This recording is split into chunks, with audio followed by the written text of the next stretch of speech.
What's up guys, DLibs here. Today we're going to be doing another one of these tier lists that you guys have been loving recently. If you haven't seen my other ones, you should go check them out. Today's tier list will be for Call of Duty games, which I think is super exciting. I'll give a quick summary for each game's tier placement reasoning, but nothing too elaborate or else this video could end up being hours long. I also don't really hate any of the Call of Duty games, like I literally give them my money every year and pour my heart and soul into every game. So it'll be hard to put some games in the lower tiers, but just know that I don't necessarily hate any of these games. So let's get started. Disclaimer, everything in this video is completely subjective and I encourage you guys to tell me what you disagree or agree with in the comments so that we can have the conversations about our opinions, which is probably the best part of these types of videos. So, alright, here we are starting off with a bang with Advanced Warfare. This game has a very special place in my heart and is personally one of my favorite Call of Duty games of all time. The campaign was an instant classic starring Kevin Spacey and the multiplayer maps and guns were absolutely unreal. It was revolutionary in the jetpack futuristic series of Call of Duty games, which is why a lot of people actually hate this game since it sort of paved the way for other games like it in the future, but I think it was a great idea and I personally loved it. We are starting off with an S tier. Now we have Cold War. This game is severely underrated in every sense of the word. Maybe it's just because it came out in peak COVID time, so I was grinding this game instead of going to math class, but I think this game was truly a masterpiece. Not only was the multiplayer super polished in typical Black Ops fashion, but the campaign was very entertaining and the zombies was literally near perfection. I think this is easily a top 3 zombies game of all time, and the Easter egg is personally top 2 in my opinion. We are going to say A tier. Next up, we're going to cool off a little bit and look at Infinite Warfare. This game was an interesting one and I think it had one of the worst launches in Call of Duty history, but it really grew on me over the course of that year. I grinded multiplayer super hard and actually did game battles with one of my friends, so a lot of time was put into that game. It had its ups and downs, and like I said, I don't really hate any of these games, but in relativity to other Call of Duty games, Infinite Warfare has to be C tier, which by the way is still probably pretty generous, but we're just gonna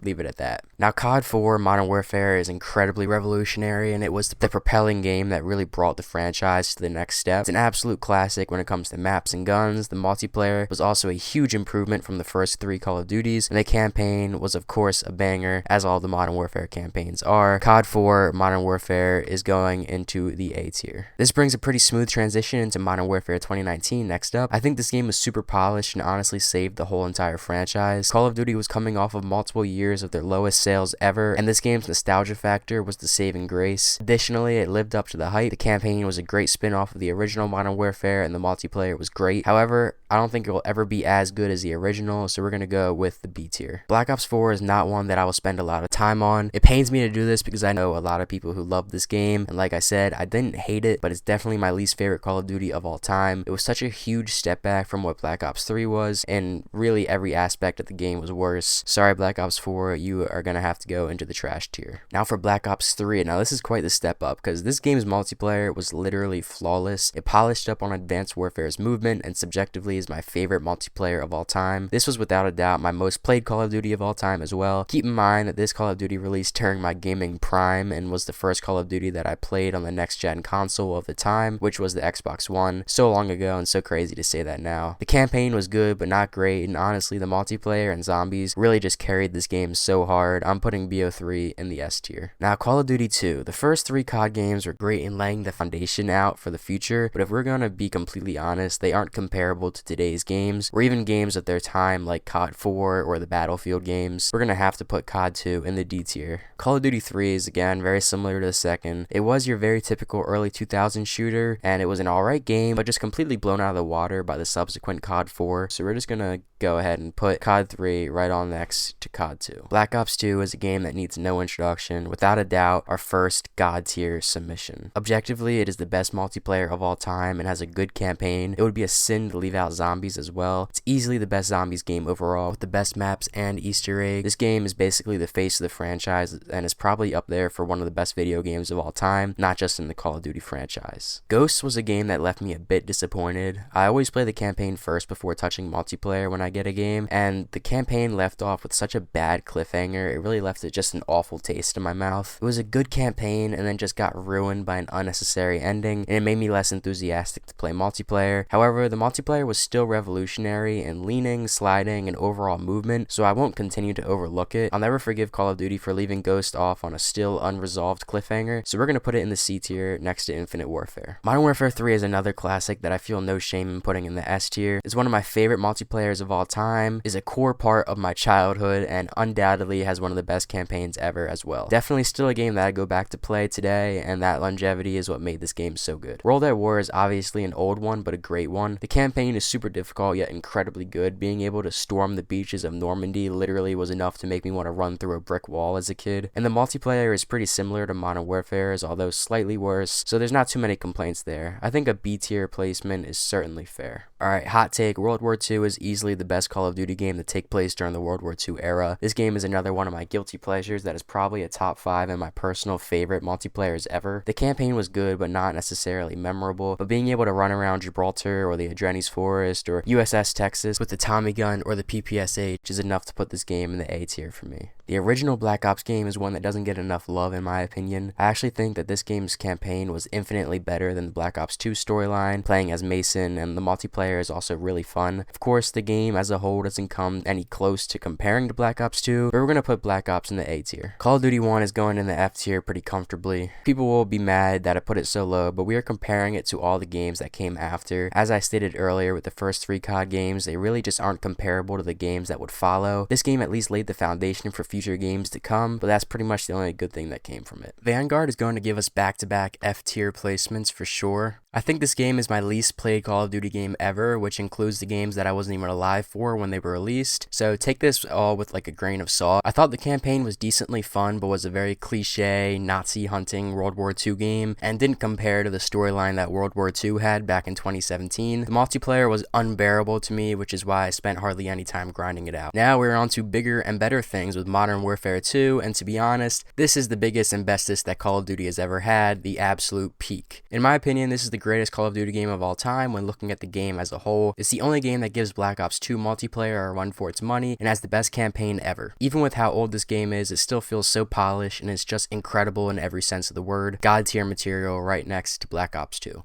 Now, Modern Warfare 2 2022 isn't on this list, but we'll do it anyways. I enjoyed the campaign a lot more than I probably should have, which has me super hyped to play the next campaign for Modern Warfare 3 in about a week from when this is uploaded. The multiplayer was pretty mediocre, so it's a good thing it had a great campaign. However, I'm putting it in the C tier for the sake of this video. The last thing on this list is Warzone, which isn't a game that you can really judge the same way as the other Call of Duties. This game was literally a completely different approach, and it's crazy to me that it was just an add-on to Modern Warfare 2019, because it really has spiraled into an incredibly large standalone game rather than just a game mode. I think because of how impactful and different Warzone was, I'm going to put it in the S tier. But you have to look at this list differently with Warzone in the S tier, because obviously COD 4 was a better game than Warzone, despite it being below it on the categories. Warzone is just completely different and should be looked at completely separately from normal COD releases. So yeah, that's the complete list. I hope you guys enjoyed, and please remember to comment with whatever you disagree or agree with. Also remember that this is the subjective list for me, so take it all with a grain of salt. I hope you guys are getting excited for Modern Warfare 3 is released in just a few weeks from now, because I know that I am. I will have early access to the campaign 1 week from today, so be on the lookout for those videos.